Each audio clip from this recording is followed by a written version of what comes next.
Hello, good morning. புரியில் ரத யாத்திரை என்பது 9 நாட்கள் நடக்கும் கொண்டாட்டம். சுவாமி ஸ்ரீமந்திர் கோவிலிலிருந்து கிளம்பி குண்டீச்சா மந்திர் சென்று திரும்பி கோவிலுக்கு வருவது. 3 புதிய ரதம் ஒவ்வொரு வருடமும். ஜெகந்நாதர் ரதத்திலேயே பந்தக்கால் கம்பம் மாதிரி உலக்கை மாதிரி சக்கரத்தாழ்வார் இருப்பார். இங்கு கோபுரத்திலேயே சக்கரத்தாழ்வார் உண்டு. புரி ஜெகந்நாத் ரத யாத்திரை ஆரம்பிக்கும் முன் நடைபெறும் முக்கியமான சடங்கு சேரா பகாரா.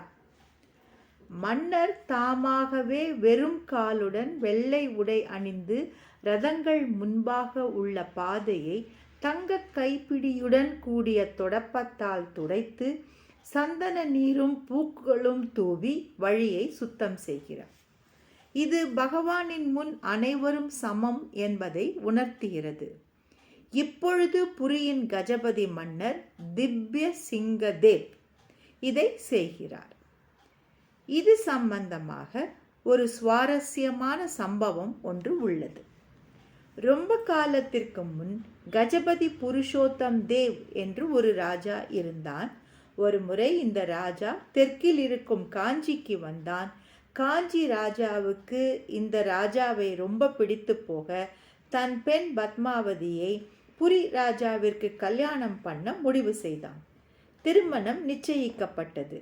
அப்பொழுது புரி ரத யாத்திரை இருப்பதால் ராஜா அனைவரையும் புரிக்கு வர இன்வைட் பண்ணிவிட்டு வந்துவிட்டான்.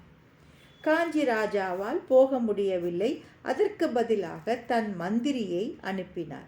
மந்திரியும் புரி வந்து அவருக்கும் எல்லாம் திருப்தியாயிற்று. அப்பொழுது ரத யாத்திரை ஆரம்பிக்கிறது.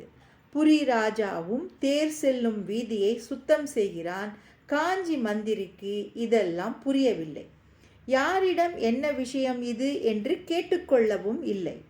ராஜா ஒரு சேவகன் வேலை செய்கிறான். ஊர் மக்கள் முன் ராஜாவிற்கு மதிப்பே இல்லை.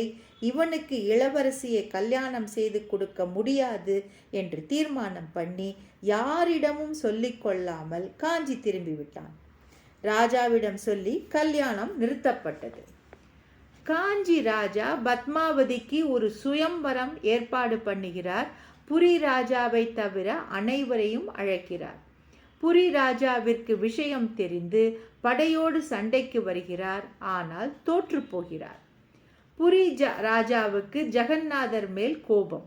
ஜெகந்நாதரிடம் போய், நான் உனக்கு கைங்கரியம் தானே பண்ணினேன், உன் பக்தனுக்கு இந்த தோல்வி தேவையா என்கிறார். ஜெகந்நாதரும், நீ இப்பொழுது படையை திரட்டி கொண்டு போ, உனக்கு ஜெயம் உண்டாகும் என்கிறான். ராஜாவும் படையை திரட்டி கொண்டு கிளம்புகிறான். அதற்கு முன்னாடியே ஜெகந்நாதர் கருப்பு குதிரையிலும் பலராமன் வெள்ளை குதிரையிலும் படைவீரர்கள் மாதிரி முன்னே செல்கிறார்கள். வெயில் காலம் என்பதால் வழியில் வரும் அந்த ஊர் மோர்க்காரியிடம் அவளிடம் இருக்கும் எல்லா மோரையும் குடித்து விடுகிறார்கள். மோர்க்காரிக்கு ஒரே சந்தோஷம். குடித்ததுக்கு பணத்தை கேட்டால், நாங்கள் சாதாரண படை வீரர்கள், சண்டைக்கு போகிறோம், பணமெல்லாம் கிடையாது, பின்னாடி ராஜா வருகிறார், அவரிடம் கேட்டுக்கொள் என்று சொல்லிவிட்டு கையில் போட்டிருந்த மோதிரத்தை கழட்டி, இதை காட்டு, ராஜா பணம் கொடுப்பான் என்று சொல்லி போகிறார்கள். பின்னாடியே படையோடு ராஜா வருகிறான். மோர்க்காரி நிறுத்தி மோதிரத்தை காட்டி விஷயத்தை சொல்லி பணம் கேட்கிறாள். மோதிரத்தை பார்த்தவுடன் இது ஜெகந்நாதர் மோதிரம் என்று ராஜாவுக்கு தெரிகிறது. எப்படி என்றால், இவன் செலக்ட் செய்த டைமண்ட் மோதிரம். ராஜாவுக்கு குஷி, தனக்காக ஜெகந்நாதன் சண்டை போட போகிறான் என்று. மோர்க்காரிக்கு அவள் கேட்ட பணத்தை கொடுத்தது மட்டுமில்லாமல் அவள் இருந்த அந்த கிராமத்தையே ராஜா அவளுக்கு கொடுத்து விடுகிறான். மணிக்கா என்பது அவள் பெயர். இன்றும் அந்த இடம் ஒரிசாவின் எல்லையில் மணிக்கா பட்டனா என்று இருக்கிறது. இப்பொழுது படை காஞ்சி வந்துவிட்டது. ஜெகந்நாதரும் பலராமனும் இருக்கும் பொழுது யுத்தத்தில் புரி ராஜா ஜெயித்தான் என்று சொல்லவும் வேண்டுமா? இருந்தாலும் புரி ராஜாவுக்கு காஞ்சி ராஜா மேல் கோபம். அதனால் பத்மாவதியை தன்னுடன் அழைத்து வந்து விட்டான். தன் மந்திரியிடம் இவளை ஒரு ஸ்வீப்பருக்குத்தான் கல்யாணம் செய்து கொடுக்க வேண்டும் என்று சொல்லி அவரிடம் ஒப்படைத்தான். மந்திரிக்கு என்ன செய்வது என்றே தெரியவில்லை.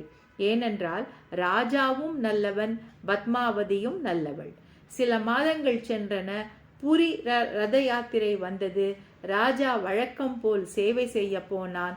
அதே சமயத்தில் மந்திரி பத்மாவதியை அழைத்து வந்து, உங்களை விட ஒரு நல்ல ஸ்வீப்பர் கிடைக்க மாட்டான், நீங்களே கல்யாணம் பண்ணி கொள்ளுங்கள் என்று ராஜாவின் கையில் பத்மாவதியை ஒப்படைத்து விட்டார்.